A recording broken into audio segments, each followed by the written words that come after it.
If trademark law feels confusing, don't worry, you're not alone. After years of making trademark videos and helping entrepreneurs, I pulled together the most important trademark basics in one place. From trademark symbols and logos to protecting names and trademark registrations, let's make trademark registrations simple. So let's dive in, because if you're interested in building a brand, protecting it matters. Hi everyone, my name is Marcella Dominguez, and if you are watching this video, it is because you have asked yourself on more than one occasion, what website do I go to or who do I go to when I need to protect my brand? Your brand can come in various forms, such as a business name, a tagline, or a logo, a slogan, or a sound. So if you have asked yourself, where in the heck do I need to go to protect my brand? The USPTO, wait a minute. The USPTO stands for United States Patent and Trademark Office. And the United States Patent and Trademark Office is the website that you will use to file a trademark application. A trademark? What do you mean a trademark? Well, a trademark is what will help protect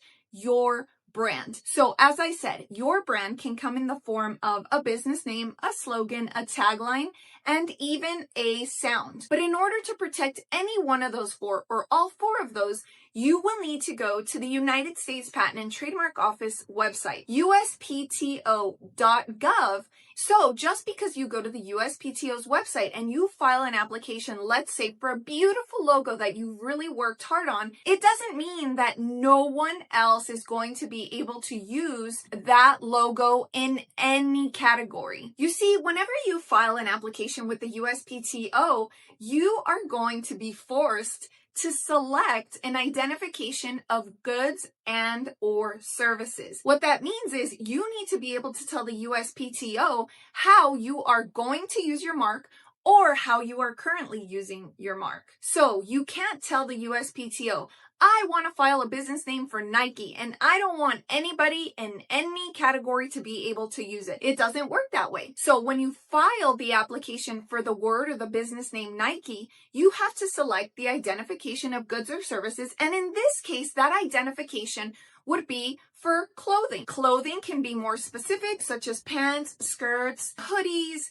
tees, tank tops. You catch my drift. So what that means is that whenever you file that application, no one will be able to use a similar name or the exact name in that category of goods or services of clothing. I want to explain to you what in the world is the difference between the SM and the TM. So if you haven't watched this video already, make sure that you stop and you watch this video first, because this one will give you a wonderful overview of what the TM, the SM, and the circle R actually mean. But this video is going to be a little bit more focused on TM and SM specifically. So I know that you all have seen the SM. So what does the SM mean? It means service mark.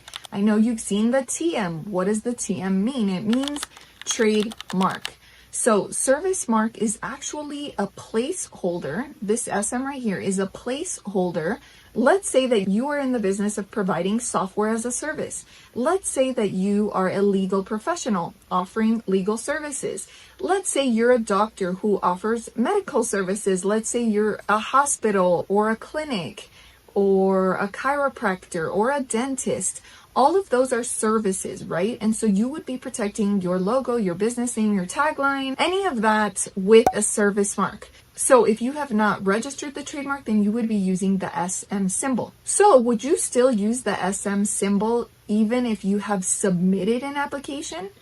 Well, yes, even if you submitted an application, you would still use the SM. Why? Well, you haven't received a registered trademark certificate yet, have you? If you have received a registered trademark certificate, then it is okay to use the circle R. But if you have not, and you have already submitted your application and you are still waiting, then you still have to use an SM if you are a service-based business. And the benefit is you're putting other people on notice that you are using this name. Now, a trademark is very, very similar.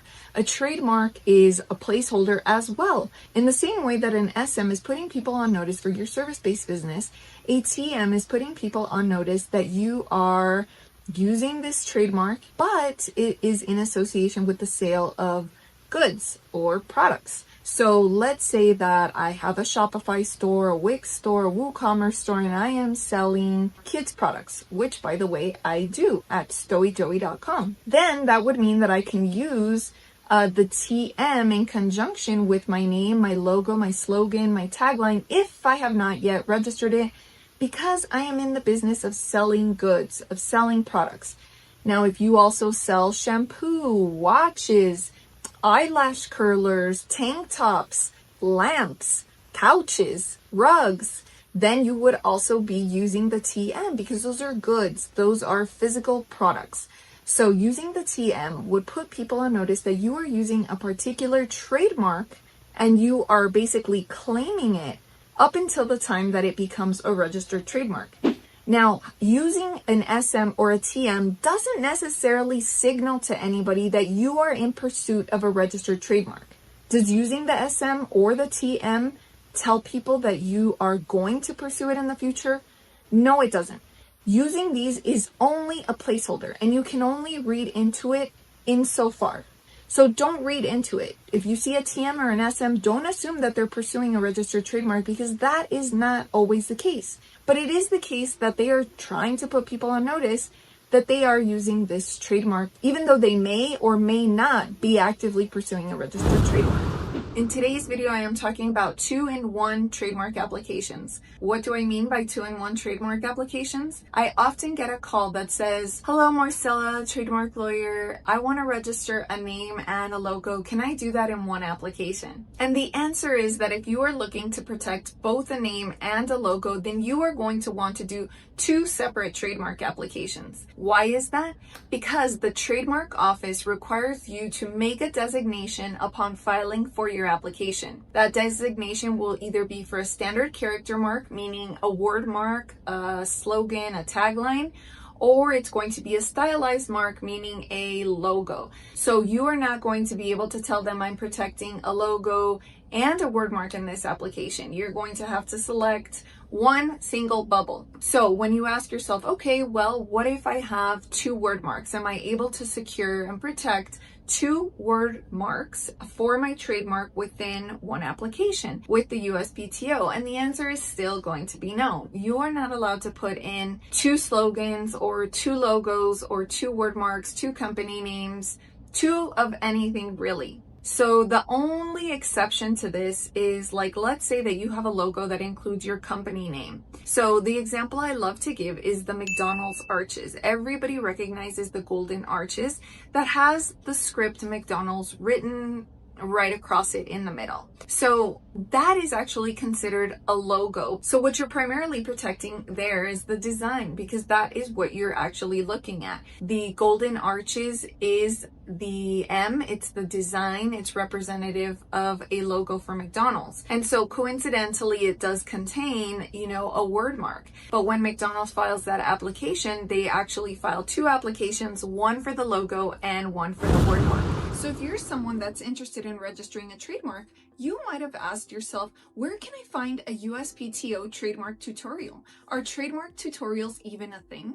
Are there people on the internet providing trademark tutorials? Does the USPTO provide trademark tutorials? I need someone to walk with me hand in hand because this does not seem as simple as I thought. So if you are someone that has been looking for trademark tutorials, then you are in the right place. Here on my Trademark Lawyer channel, I cover everything from the basics to even the most complicated of issues. Various people who leave comments and also people who email me that everything you are going to find on this channel is very straightforward. It's very easy to understand. I put everything in layman's terms so that it feels like a very digestible USPTO trademark tutorial. Now, it is important for me that you grasp what you are learning. So if there's something that you simply don't understand or you're wondering, Marcella, what in the world did you mean when you said XYZ? Then make sure that you tell me in the comments below. Because if you never tell me, then how am I ever going to know to improve this channel or to improve a particular topic? You see, if you've watched my videos, you already know that I always say entrepreneurs who are starting out either have time on their hands or they have the money to spend on various business expenses. Now, if you're not the person who has a lot of time on your hands because you have a laundry list of things to do that's this long, then cutting down on the amount of time that you're going to spend learning the trademark process is going to be a huge advantage to you. Because I have already said in other videos before, and I have said this in my trademark book that's available on Amazon, that if you are not going to engage in a repeatable process for your business, then you should be outsourcing that job. So in other words, if you are somebody that plans to file trademark applications many times a year, then yes, it probably makes sense for you to really hone in on the information in this channel, understand how to file a trademark application from beginning to end, because you're going to repeat that process. Now, if you're not going to repeat that process, it might seem like a waste of time because you could be using that time to acquire more customers, which might turn into repeat customers, more business, more profit for you. So what would you rather invest time in? Something that is not a repeatable process or something that is a repeatable process, like finding and acquiring new customers?